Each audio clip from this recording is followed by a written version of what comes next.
So I was on social media and I saw the updated odds for most improved player of the year, and then I seen Tyrese Maxey as an overwhelming favorite to win that award.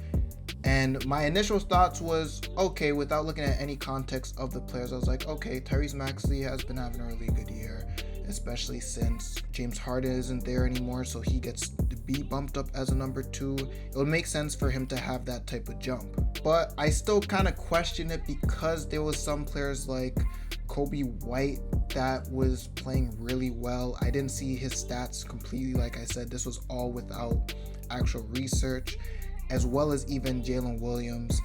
And I just thought, why was Tyrese Maxey just this overwhelming favorite? I thought it would be a little bit closer between the few of them.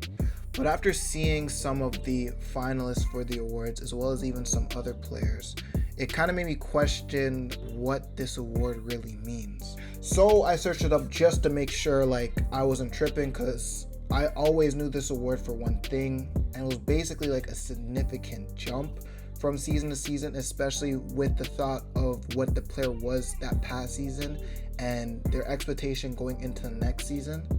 And it really feels like this year is the best player that made an improvement instead of the player that made the most significant improvement. And don't get me wrong, Tyrese Maxey is a great player and he's going to be an all-star for years to come, but I just don't think his jump, especially proven the context of this season for the Sixers, makes sense for him to get this award. So coming into the season, Tyrese Maxey averaged around 20 points and 3.5 assists as the third leading scorer behind James Harden and Joel Embiid. And even to note, James Harden wasn't too far away from him, only averaging 21 points.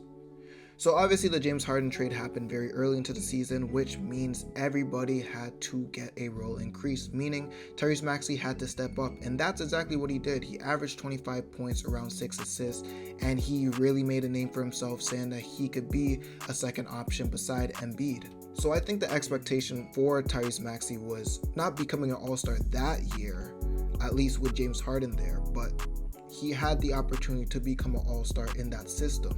So though I do say this was a jump for Tyrese Maxey, as he even improved his assists, now doubling his total as well as averaging 6 more points, I don't really see this really showing out for him being the most improved player, making the most significant jump based off of what you thought about him the season before. 2 other players that was mentioned in the conversation for most improved player was Jalen Williams and Jonathan Kuminga. And for Jalen Williams, I understand it to a point because of his play style. No one was expecting him to really create like the way he is, and his numbers did improve in this time as being one of the best players on OKC, as well as Jonathan Kuminga, where he got to shine in his time with the Warriors when Draymond Green was out with his suspension. Both players got their opportunities and improved, but I don't think it was to a big improvement like the next player on the list, and that's Coby White. So Coby White was a former lottery pick in 2019, where he would have a good start to his career, earning all-rookie second team. Coby White would move into his sophomore season as a starter, but he would have a bit of trouble beside Zach LaVine, who was also a scoring guard, and they kind of had the same weakness, which was their defense, so it was hard for them to get wins, and that's what kind of changed Chicago into getting more defensive guards. In the 2021 offseason, they would acquire guards like Lonzo Ball and Alex Caruso, who would become very good players in their system. At least Lonzo for the little while he was there, as he would quickly get injured, but Alex Caruso would step up and be that defensive guard and just best defensive player on that Chicago Bulls roster. In general, Chicago would have a whole overhaul of players, which included DeMar DeRozan that they added, as well as Nikola Vucevic, all players who aren't really good defenders, and it was kind of hard for Coby White to stay in that system and be very productive, knowing everyone else is a scorer on that roster, and his stats would actually go down over those 2 years, as by the 2023 season, he was only averaging less than 10 points a game, as well as averaging a career low in minutes. So coming into this season, there wasn't really any thoughts of Coby White doing anything special, especially knowing that his point total was going down and he was becoming more of a role player than even his intended role of a 6-man. But now this season he was pushed back into the starting lineup, and he would start alongside Zach LaVine, DeMar DeRozan, Patrick Williams, and Vucevic. So Coby White would have a slow start to the season, but would end up finishing the year averaging 19 points, 5 assists, and 4.5 rebounds, which was doubling all his totals of the past season, as well as starting and averaging the most minutes of his career, shooting as well as the most shots, most three-pointers, and still keeping his same percentage at around 44% from the field, as well as 37.8% from three-point. And I feel in Coby White's case, this is the perfect example of a most improved player compared to Tyrese Maxey, which is why I feel like he should be the front runner, but I don't, again, mind that Tyrese Maxey's there. I just feel like in Maxey's case, it's the best player that improved compared to Coby White, where he's actually, in my opinion, the most improved out of the bunch. So I kind of wanted to look into the past winners and see if I was right in what I was thinking about what a most improved player is.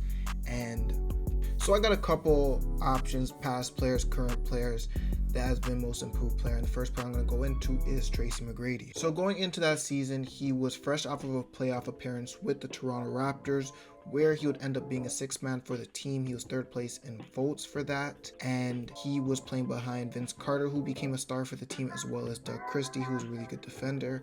And he honestly probably had the thought that he should have been the same type of player Vince Carter was, but never got the opportunity, because since him and Vince Carter played the same position and play style, Tracy McGrady thought it would be better for him to go to his home state Orlando Magic team, where he could be a star. But still, a lot of the league knew he had the potential, but he still never had the opportunity or the consistency. In that 2000 season, Tracy McGrady averaged around 15 points, 6 rebounds, and 3 assists. A good stat for a person that was in line for a Sixth Man of the Year award. But in his first year with the Magic, he was initially supposed to team up with Grant Hill, but Grant Hill would get a season-ending injury early in the season, so Tracy McGrady would really become the Orlando Magic's best player, and he delivered. Going from 15 points, 6 rebounds, 3 assists to 26 points, 7.5 rebounds, and 4.5 assists. Tracy McGrady would earn his first All-Star appearance, as well as leading the Orlando Magic to the playoffs, and Tracy McGrady making an All-NBA second team along the way. So Tracy McGrady showed big improvement over that year from his last year in Toronto. And the next player I want to quickly mention is Z-Bo, Zach Randolph. For the first 2 years, Zach Randolph was a bench player for the Portland Trailblazers, as he was their first round pick in 2001. But it made sense for him to be a bench player, as he was sitting behind All-Star Rasheed Wallace. But Z-Bo would get an opportunity in a very big moment, as he had to play the Dallas Mavericks in the playoffs due to an injury in the starting lineup, and Z-Bo would take advantage of that opportunity. And Z-Bo balled out in their last 4 games, averaging 20 and 10 throughout that series when he started, and that gave Portland the confidence to give him an opportunity in the starting lineup the very next season.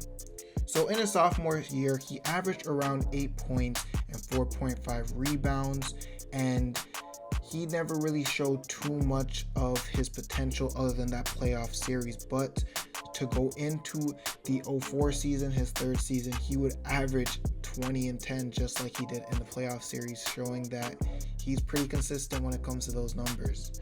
Another player I have is a current player, and that's Pascal Siakam. Pascal Siakam, coming into his third season, was only a bench player, averaging around 7.3 points, 5.5 rebounds, playing as a backup forward to Serge Ibaka. Up until this point, Pascal Siakam was nothing more than a high-energy player off the bench that gave a lot of effort on both sides of the court, and mostly just a good defensive player, but his offensive skills were still unrefined, and nobody really knew if he would ever have an offensive game.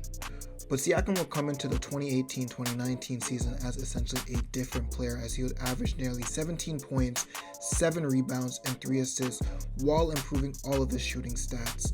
And this would help the Raptors go to the finals and win against the Warriors, as he was the second leading scorer in both the regular season and the playoffs.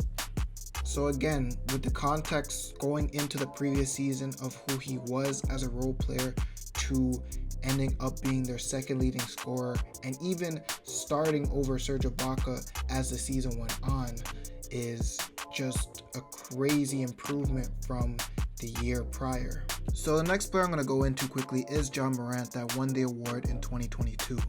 And I think the thought of Tyrese Maxey as well as Ja Morant was kind of the same going into their seasons. They both averaged around the same, where Ja Morant averaged around 19 points, 7 assists, 4 rebounds, and everybody knew he was on the verge of becoming an all-star, compared to Tyrese Maxey, where it's like if he had the opportunity, without James Harden, he would be an all-star caliber player. But with Ja Morant, he would improve tremendously, averaging 27 points, nearly 6 rebounds, and going down on the assists a little bit from 7.4 the season before to 6.7, but would also improve his 3-point percentage, earning his first All-Star selection, as well as at the end of the season earning an All-NBA Second Team award, with even him being 7th in MVP voting.